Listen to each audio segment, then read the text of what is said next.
Hey everyone, welcome back to the Ant Analysis for the Week 7 NFL recap.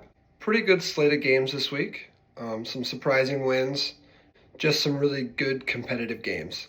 We'll start with the Bengals upsetting the Steelers 33-31. Joe Flacco balled out pretty good.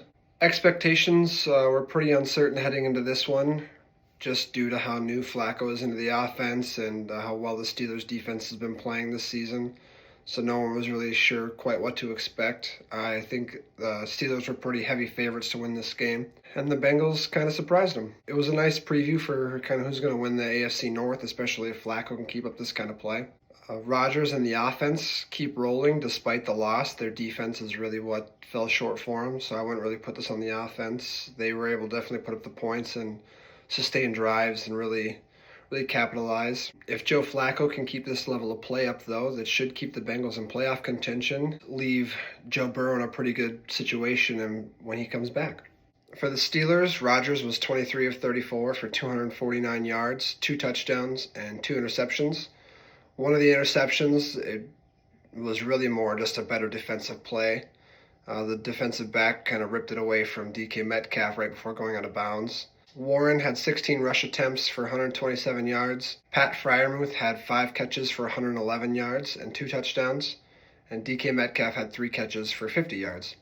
On the Bengals side, Joe Flacco was 31 of 47 for 342 yards and 3 touchdowns. Chase Brown had 11 rushes for 108 yards. Pretty effective day for him on the ground, just shy of 10 yards a carry. Jamar Chase had 16 catches for 161 yards and 1 touchdown. Which was a huge day for him, really get him back on track and really let him shine and be the superstar he's kind of meant to be. T. Higgins had 6 catches for 96 yards and a touchdown. Both those guys are really just rock solid players. They're self-described they're both 1A and 1B receivers, not a wide receiver 1 and a wide receiver 2. And they both definitely showed why they deserve to get paid in the offseason this year. The Eagles survived the Vikings' comeback attempt 28-22. The Vikings played really well most of the game. Wentz had a couple pretty ugly interceptions that took him out of it. Jalen Hurts had his best passing day by far, especially this year for sure. Saquon Barkley had a pretty quiet day. Wentz had a pretty effective day overall, just struggled finding the end zone, and like I mentioned, those 2 costly picks. He was 26 of 42 for 313 yards. And those 2 interceptions. Jordan Mason had 15 carries for 57 yards and a touchdown. Jordan Addison had 9 catches for 128 yards, and Jefferson had 5 catches for 79 yards. On the Eagles side, like I said, Hurts had a pretty strong passing day. He was 19 of 23 for 326 yards and 3 touchdowns. And Barkley had 18 carries for only 44 yards. Devonta Smith had 9 catches for 183 yards and a touchdown. A.J. Brown had 4 catches for 121 yards and 2 touchdowns. Another exciting game was the Broncos' win at home against the Giants. They won 33-32, and they scored all 33 of their points in the fourth quarter. They looked pretty dead most of the game until the fourth quarter. It just seemed like the Giants' defense fell apart, and they really just couldn't get any stops in the final 15 minutes. Their offense, however, played pretty good the rest of the day. They were able to move the ball effectively. I would say that this loss kind of falls on the defense for not being able to get stops at the end of the game, and their kicker, who missed 2 extra points, which is what really kind of cost them the game. For the Giants, Jackson Dart was 15 of 33 for 283 yards, 3 touchdowns, and 1 interception. Scadaboo had 16 carries for 60 yards rushing, kind of a quiet day for him in comparison to how well he's been playing these last 3 weeks or so.